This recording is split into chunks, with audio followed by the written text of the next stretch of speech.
annoncer la parole de Dieu, mais si tu ne te considères pas pauvre en esprit, ça va rentrer par une oreille, ça va sortir de l'autre. Et quand tu es pauvre, ça veut dire que tu es disposé et tu sais que tu as besoin d'entendre cette parole. Donc là, le Seigneur Jésus-Christ dit, l'Esprit du Seigneur est sur moi parce qu'il m'a oint pour annoncer une bonne nouvelle aux pauvres.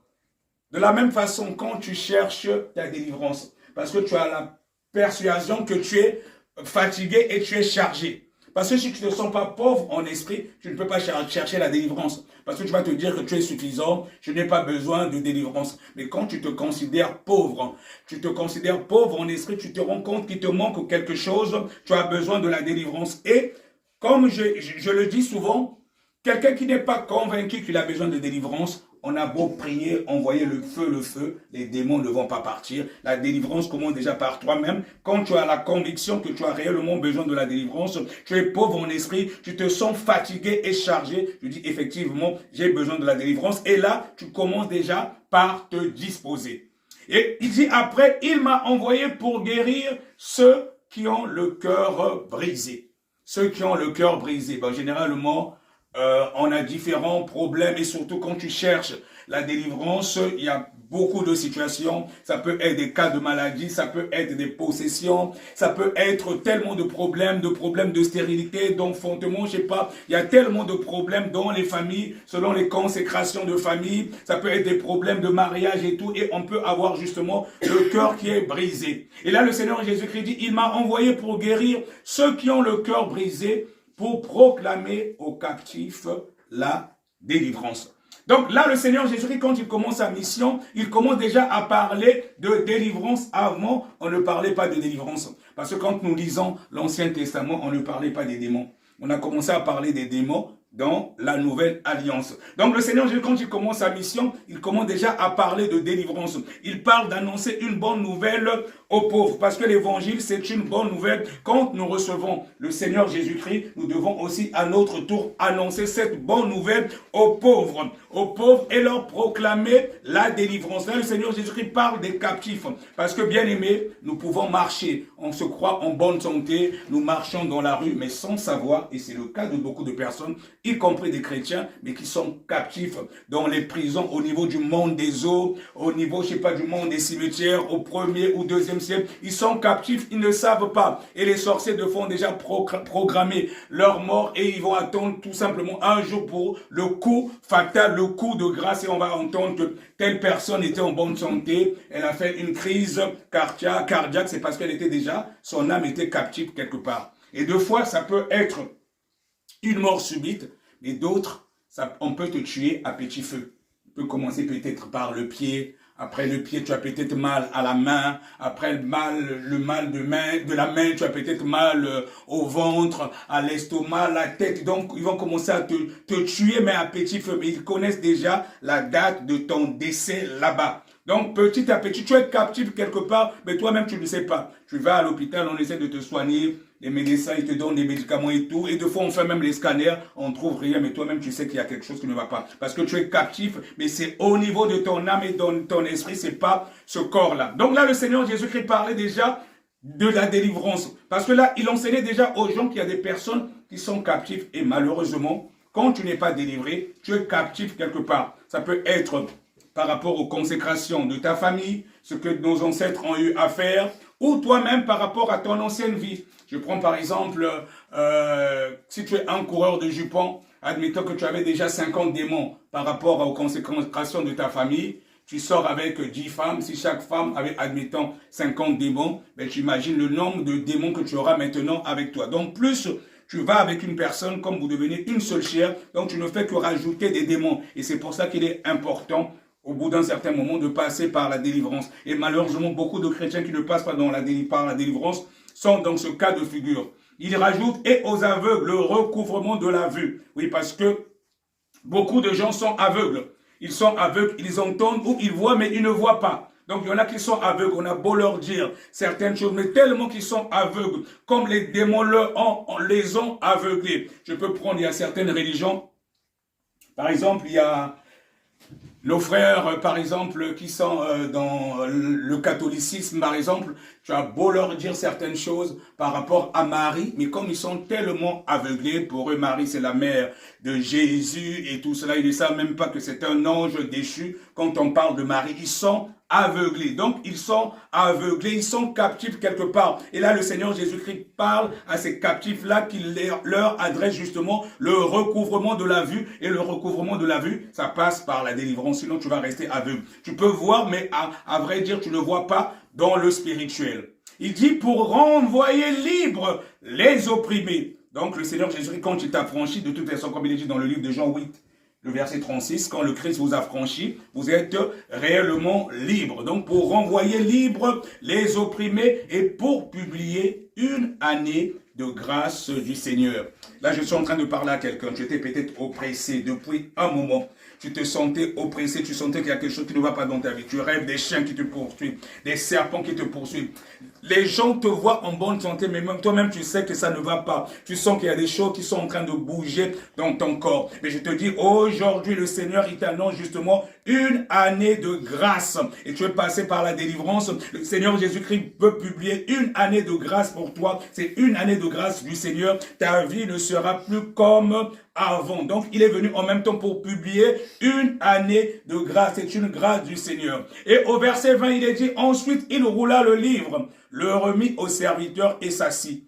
Tous ceux qui se trouvaient dans la synagogue avaient les regards fixés sur lui. Parce que les gens se demandaient, oui, celui-là, c'est pas le fils de Joseph et tout. Ils étaient surpris. Parce que là, il est reparti lorsqu'il a grandi. Alors, il commença à leur dire, aujourd'hui, cette parole de l'écriture que vous venez d'entendre est accomplie. Parce que c'est le prophète Ésaïe déjà qui avait annoncé cela à l'époque. Et là, le Seigneur Jésus-Christ, il a déroulé le rouleau. Il leur dit qu'aujourd'hui, cette parole de l'écriture est accomplie. Et je suis en train de parler à quelqu'un. Tu étais oppressé pendant longtemps. Tu cherchais ta délivrance. Aujourd'hui, cette parole s'accomplit aussi pour toi. Parce que le Seigneur Jésus-Christ, qui est le même, comme il est dit dans le livre d'Hébreux 13, le verset 8, hier, aujourd'hui et éternellement, il a accompli cela aussi pour toi. Donc, le Seigneur te parle aujourd'hui. Aujourd'hui, cette parole de l'écriture est accomplie pour toi. Amen.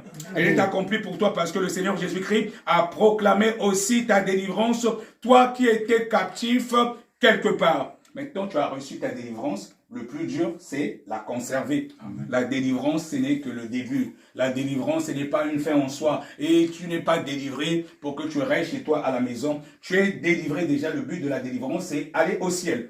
Parce que si tu es possédé par des démons, tu ne peux pas aller au ciel. Le ciel est saint. La sainteté, c'est le premier des attributs de Dieu. Tu ne peux pas aller au ciel si le Seigneur Jésus-Christ venait aujourd'hui. Il est dit qu'il viendra chercher une église glorieuse, sans tache ni ride. Non, ne seront enlevés que ceux qui n'auront pas des démons. Le Seigneur Jésus-Christ en venant aujourd'hui, tu es possédé par un tas de démons. Mais comment tu vas être enlevé pour aller au ciel? C'est pas possible vu que le ciel est saint. Tu es souillé, tu es possédé par les démons, tu ne peux pas aller au ciel. C'est pour cela qu'il est important de passer par la délivrance. On ne le prêche pas assez dans les églises, mais une personne qui est possédée, qui n'est pas délivrée totalement, ne pourra pas aller au ciel. Parce qu'il ne rentrera au ciel il ne rentrera au ciel rien de souillé, et la Bible est claire là-dessus. Donc quand tu viens d'avoir la délivrance, ce n'est que le commencement. La délivrance n'est pas une fin en soi, mais le plus dur commence. Il y aura des combats au début, tu auras l'impression que tu n'es pas délivré. Il est dit dans la Bible de résister au diable et il fuira loin de vous. Il pourra peut-être arriver que tu entendes encore des bruits, peut-être sur les toitures de ta maison et tout. Au début, il va venir pour essayer de t'intimider. Mais quand tu seras confronté à ce genre de situation, tu es délivré, tu as l'autorité du Seigneur Jésus-Christ en toi, on t'a rempli. Voilà, là c'est déjà une première partie, le remplissage va continuer dans les prochaines semaines. Mais tu es revêtu maintenant de l'autorité de Dieu, tu as le Saint-Esprit en toi, tu saisis maintenant cette autorité parce que tu connais ton identité. Et donc s'il y a le diable et ses acolytes des démons, ils essaient de te faire peur, tu dis que je suis un enfant de Dieu. À tous ceux qui l'ont reçu, il a donné le pouvoir de devenir enfant de Dieu. Comme disait le Seigneur Jésus-Christ, quand le diable disait, le tenter, il disait, il est écrit. Mais toi aussi, tu connais ton identité maintenant en Christ Jésus. Le Seigneur Jésus-Christ vit en toi. Tu ne dois plus avoir peur des démons et tout. Et au nom de Jésus, il dit, tout ce que vous demanderez en mon nom, croyez que vous l'avez reçu et vous le verrez s'accomplir.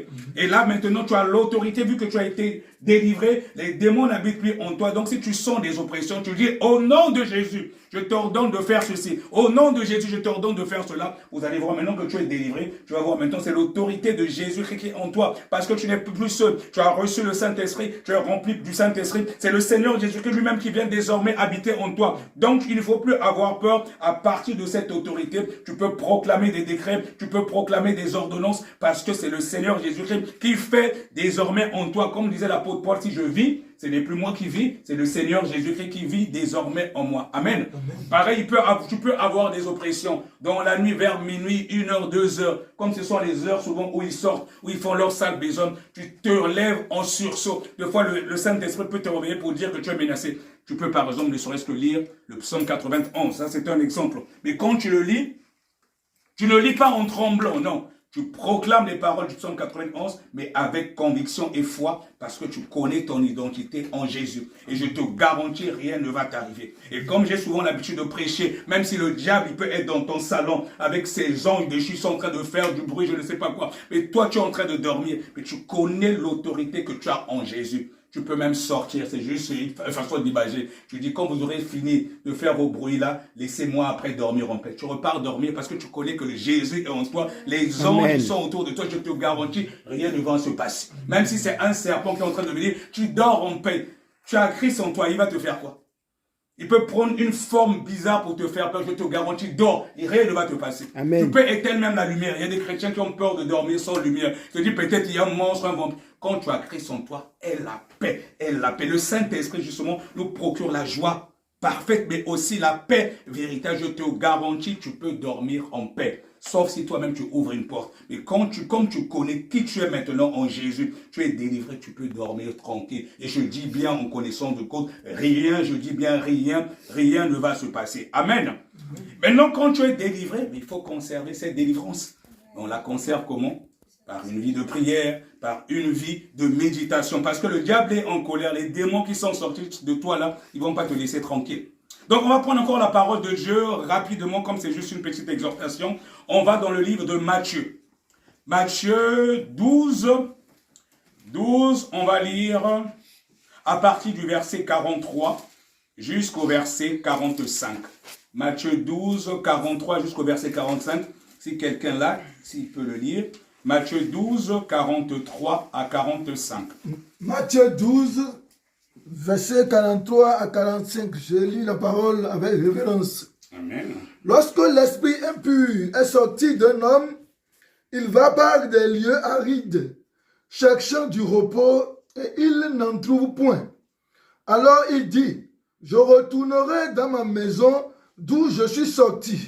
Et quand il arrive, il la trouve vide, balayée et ornée. Il s'en va et il prend avec lui 7 autres esprits plus méchants que lui. Il entre dans la maison, s'y établissent, et la dernière condition de cet homme est pire que la première.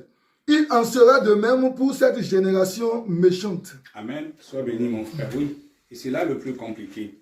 Il est bien dit que lorsque l'esprit impur est sorti d'un homme, il va par les lieux arides. Parce que les démons, on les a chassés. Ils sont partis dans les lieux arides.